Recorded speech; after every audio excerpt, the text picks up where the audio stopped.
Alrighty, number 3. Solve these systems of equations without graphing. Okay, we're going to do either elimination or substitution on these. This first one, A. You could substitute if you wanted to get x or y by itself and plug it in to the other equation for x or y. By all means, go for it. But look, we got easy elimination here, in my opinion. So what we're going to do here, if you got that same coefficient, we got 4 and -4, okay? The 3 and the 5 don't match up. But I got this 4 and -4. I see that I could get rid of these x's by adding or subtracting these two equations. So first I'm going to show you the wrong way to do it, basically. People always ask me, how do I know if I should add or subtract, Mr. Johnson? Well, try it out. See if it does anything for you. You know what I'm saying? Let's see what happened if we subtracted this thing. Look, 4 minus a -4. So what you're going to do is you're going to subtract this minus this minus this, and this minus this. You subtract everything, okay? It's not really going to help you, but let me show you why it's not going to help. 4 minus a -4 would be 8x. This in no way helps us.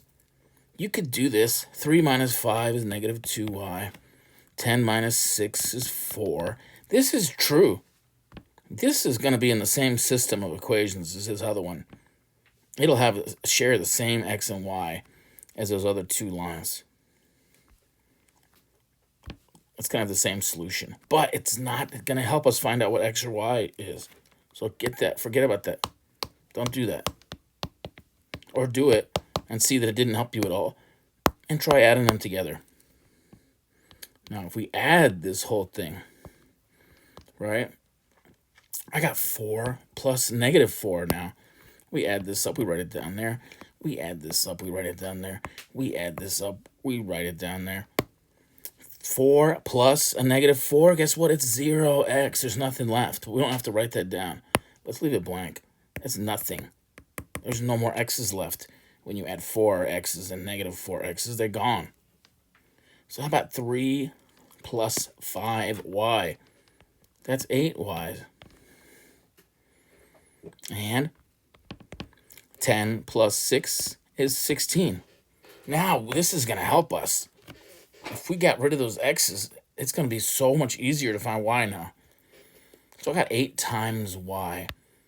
I need to do the opposite of multiplication. I need to divide by 8. Because I want just 1y, not 8. And 8 divided by 8 is 1. And I got y by itself. But what are you supposed to do in math?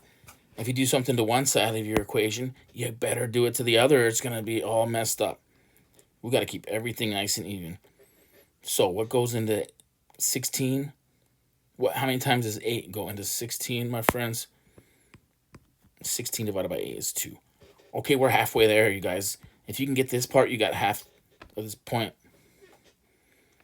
But to get the full point, we want to know what the x value is, okay? So we know the y is 2 when they share the same solution.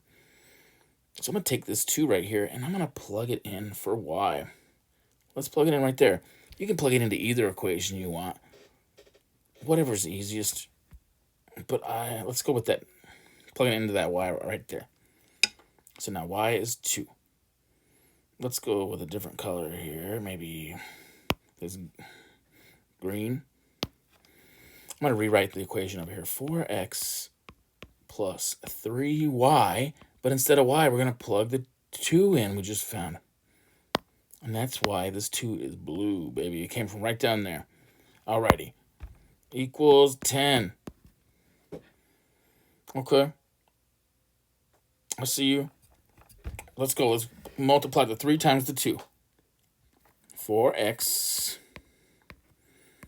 plus 6 equals 10. And we're trying to get x by itself. We got 2 more steps, and we'll have x all by itself. We'll know exactly what the x and the y are that make both of these equations true. We got to kick that 6 over to the other side. How am I going to get this 6 over there?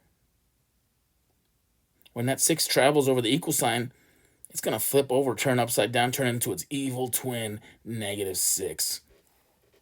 But how do we do that with inverse operations? We're just thinking, how could I turn the 6 into 0 over here? Well, I just take away 6. It's going to cancel out that +6.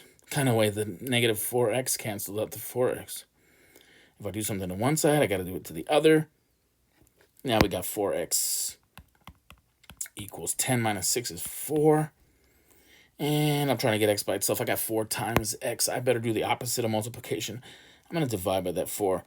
And then I'll get just little old lonely x all by itself. What does it equal? We got to do the same thing to both sides. 4 divided by 4. Anything divided by itself is just 1. So now we could write this as a coordinate pair. My solution is 1, 2.